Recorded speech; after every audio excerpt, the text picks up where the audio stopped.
kulanti waxaana wanaagsan daawadayaal ku soo dhawaada wararkii ugu dambeeyay Soomaalida iyo caalamka hadaan oo kale shanta TV aad ka daawataan qodobada warkeenana waxaa ka mid ah taliyihii hore nabad sugidda Soomaaliya Fahad Yaasiin Xaaji Daahir oo fariin adag u diray madaxweyne Xasan Sheekh Maxamuud kana digay khatar ballaaran oo ku soo wajahan dowladdiisa xilli uu ku eedeeyay rag dowladdiisa ka tirsan inay ka mid yihiin Al-Shabaab iyo war uu ka soo saaray dagaalka lagu qaaday ciidamada liyu booliska ee gaarka isbahaysigii ugu xoogana oo ka dhana madaxweynaha koonfur galbeed Tagren oo looga dhawaaqay magaalada Muqdisho iyo Sheekh Mukhtaar Roobow oo laga sii deynayo xabsiga madaxweyne Xasan Sheekh Maxamuud gudoomiyaha baarlamaanka Aadan Madoobe iyo ra'iisul wasaare Xamse Cabdi Barre oo kulan albaabada loo laabay ku yeeshay villa Soomaaliya qaatayna qorshe cusub oo la xidhiidha caabista golaha wasiirada iyo dowlad deegaanka Soomaalida oo sheegtay in la soo afjaray shabaabkii dhowaan gudaha u galay dalkaasi isla markaana weerarka ku qaaday fadhiisimaha ciidanka liyu booliska iyo kuwa kaloo intaasi ka faahfaahsan ayaad warkeena ku maqli doontaan fadlan haddaad nagu cusub tahay subscribe saar gambalelkana fura si aad ula socotid wararka iyo warbixinadan halkan soo gelino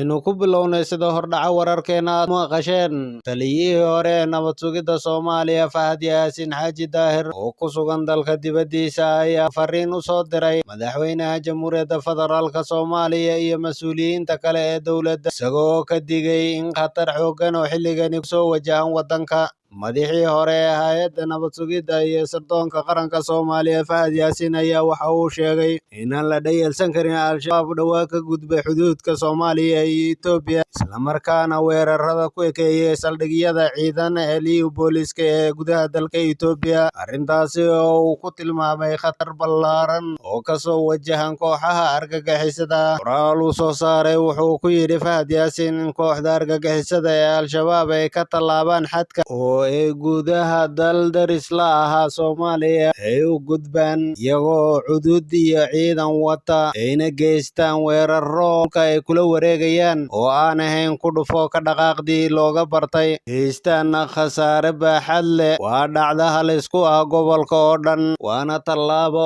ugub ah oo qaldi karta qiyaasta laga qaadan karo dhacdooyinka ku xiga ee ka soo socda ururka Al-Shabaab sida uu sheegay waxa uu sheegay inuu kula talinayo madaxda dowladda Soomaaliya uu ugu horeeyo madaxweyne Xasan Sheekh Maxamuud in la qaado qodobadani oo soo qoray kuwaasi oo sheegay inay muhiim u yihiin amniga qaranka Soomaaliya iyo guud ahaanba xasiloonida gobolka Geeska Afrika waa in dowladda Soomaaliya ay feejignaan sare muujiso inay iska dhaafto sahlashada dhibta dhacday indhaha ay ku eegaysana ay noqdaan kuwa ka duwan wixii horey ee argagixisada u samayn jireen waxaa dhacay waa wax taaban kara mustaqbalka gobolka Geeska Afrika oo dhan ayuu ku sheegay qormadiisa Fahad Yaasiin Xaaji Daahir madaxii hore ee hay'adda nabad sugidda Fahad Yaasiin ayaa sidoo kale soo jeediyay in golaha wasiirada si dhaqso leh loo soo dhiso iyo shaqadooda u gudagalaan wadankana uu uga baxo firaaqa shaqo ee hadda ka taagan guddiga amniga qaranka uu shir degdeg ah ka yeesho xaaladda khatarta ah ee soona saaro go'aamo horseedi kara nabadda Geeska Afrika oo idil ayna dowladda Soomaaliya qaadato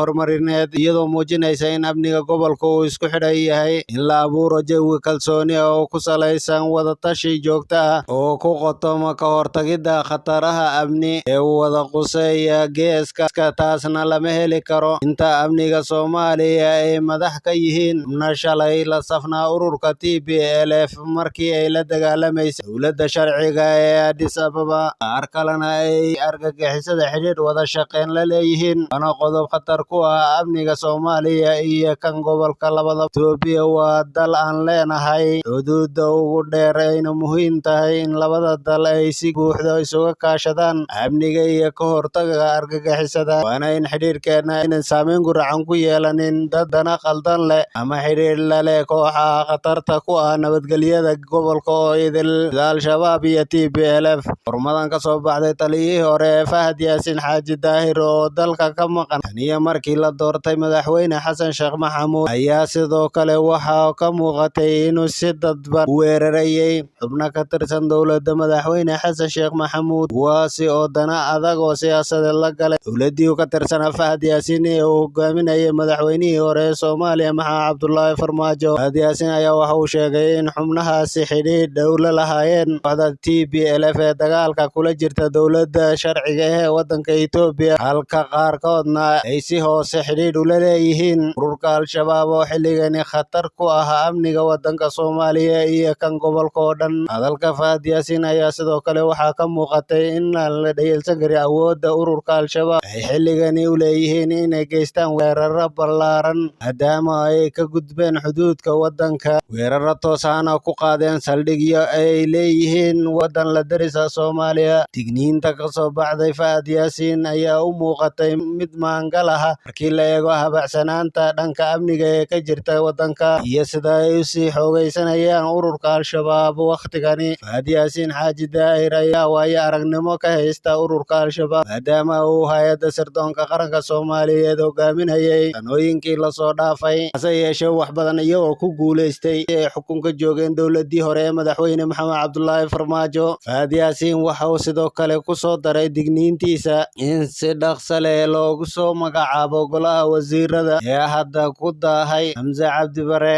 Haatana isbahaysi siyaasadeed oo loogu magac daray golaha samata bixinta maamulka Koonfur Galbeed ayaa looga dhawaaqay magaalada Muqdisho ee caasimadda dalka, kaasi oo ka dhana madaxweynaha maamulkaasi Cabdicasiis Xasan Laftagareen. Isbahaysigani waxaa ku midaysan siyaasiyiin reer Koonfur Galbeed ah oo u badan madax hore, xildhibaano, wasiiro, siyaasiyiin kale iyo dhalinyaro, kuwaasi oo dhammaantood ka soo jeeda deegaanada maamulka Koonfur Galbeed. Xubnaha ka soo muuqday isbahaysigan xooggan ee looga dhawaaqay magaalada Muqdisho ayaa waxaa ka mid ah madaxweynihii hore ee maamulkaasi Shariif Xasan Sheekh Aadan, gudoomiyihii hore ee baarlamaanka Soomaaliya Professor Jawaari, gudoomiye ku-xigeenkii hore ee golaha shacabka Cabdiweli Ibraahim Muudey, wasiirka haweenka ee xukuumadda federaalka Soomaaliya, xubno kale oo ka soo qabtay dowladii hore ee Soomaaliya. Laan ayaa si weyn uga soo horjeeda madaxweynaha Koonfur Galbeed Cabdicasiis Laftagareen oo horey siyaasiyiintani ugu adeegsaday awoodiisa dowladnimo kana reebay tartankii doorashada baarlamaanka 11aad. Arrinta ugu weyn ee muranku ka taagan yahay waa muddaxileedka madaxweyne Laftagareen goorta uu ku eg yahay, wuxuuna jahwareerkani ka soo bilowday muddo kordhin ay kol hore baarlamaanka maamulkaasi u sameeyeen madaxweyne Laftagareen, taasi oo hadda ay doonayaan inay burburiyaan siyaasiyiinta isbahaystay. Siyaasiyiintan ku midaysan isbahaysi oo warbaahinta la hadlay ayaa tilmaamay in caqabado maamul oo aad u adag ay ka jiraan Koonfur Galbeed, islamarkaana ay qasab tahay in degdeg looga tallaabsado caqabadahaasi ka jira deegaanada ay ka soo jeedaan. Iyagoo siyaasiyiintu mid ula hadlay warbaahinta ayaa isdul taageen duruufaha maamul ee ka jira Koonfur Galbeed waqtigani, waxayna aad u dhaliileen habdhaqanka madaxweyne Laftagareen oo sida sheegeen caburin ku haya bulshada ku nool deegaanada maamulkiisa. Amni darro, maamul xumo, horumar la'aan iyo caqabado kale oo ay soo tirsanayeen ayay sheegeen in Laftagareen uu reer Koonfur Galbeed ugu daray muddo kororsi ayna wacad ku marin intaasi marnaba ayna dhici doonin. Dhinaca kale, gudoomiye ku-xigeenkii hore ee golaha shacabka ee baarlamaanka dowladda Cabdiweli Muudey ayaa codsi u diray madaxweynaha Soomaaliya Xasan Sheekh Maxamuud. Codsiga Muudey ayaa la xidhiidha in xabsiga Sheekh Mukhtaar Roobow Cali Mansuur, kaasi oo Muqdisho ugu xidhan dowladda Soomaaliya niyo sanadkii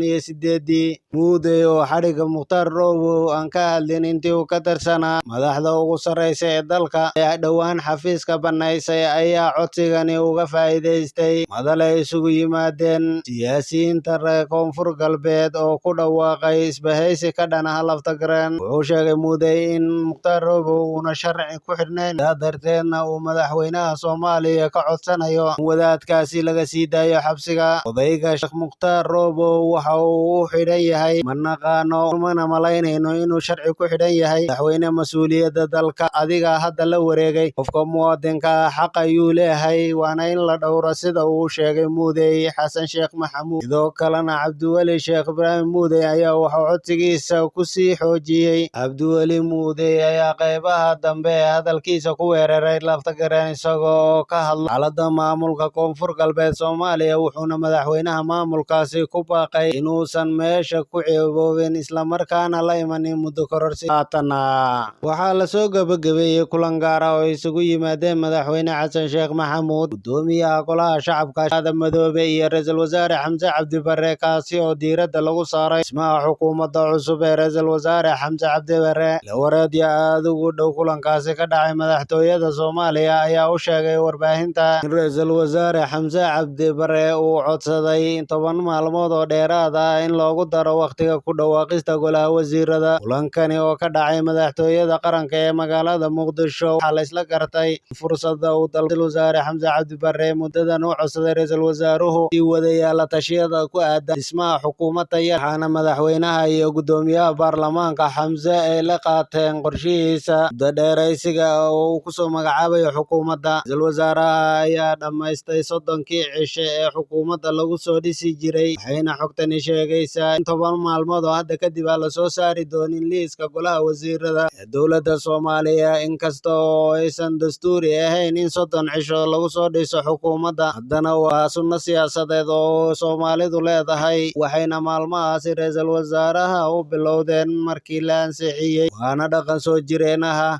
ka dambeeyay xornimadii Soomaaliya. Dowladihii soo maray waddanka, Ra'iisul Wasaare Xamse Cabdi Barre ayaa jahawareer xooggan ka haysta magacaabista golaha wasiirada, iyadoo ay jiraan codsiyo kala duwan oo soo gaadhaya iyo siyaasiyiin fara badan oo tartan ugu jira in lagu soo daro golaha wasiirada ee la soo dhisayo. Madaxweyne Xasan Sheekh Maxamuud ayaa arrintan iskaga mashquulinayay safarada dalka dibadiisa, waxaana hadda uu ku wajahan yahay safarkiisii 70 iyo markii loo doortay madaxweynaha Jamhuuriyadda Federaalka Soomaaliya 15kii bishii May ee sanadkani. Haatana dowlad-deegaanka Soomaalida ee dalka Itoobiya ayaa ku dhawaaqay in la soo afjaray howlgal qaatay 4 maalmood oo ka socday gobolka Afdheer, halkaasi oo ay galeen 100 ka mid ah dagaalamayaasha Al-Shabaab. Murtiyeed ka soo baxay guddiga amniga ee dowlad-deegaanka Soomaalida ayaa lagu sheegay in kooxdani ujeedkoodu uu ahaa inay gudbaan ismaamulka Oromiya si ay uga mid noqdaan koox argagixisa ah oo loogu yeedho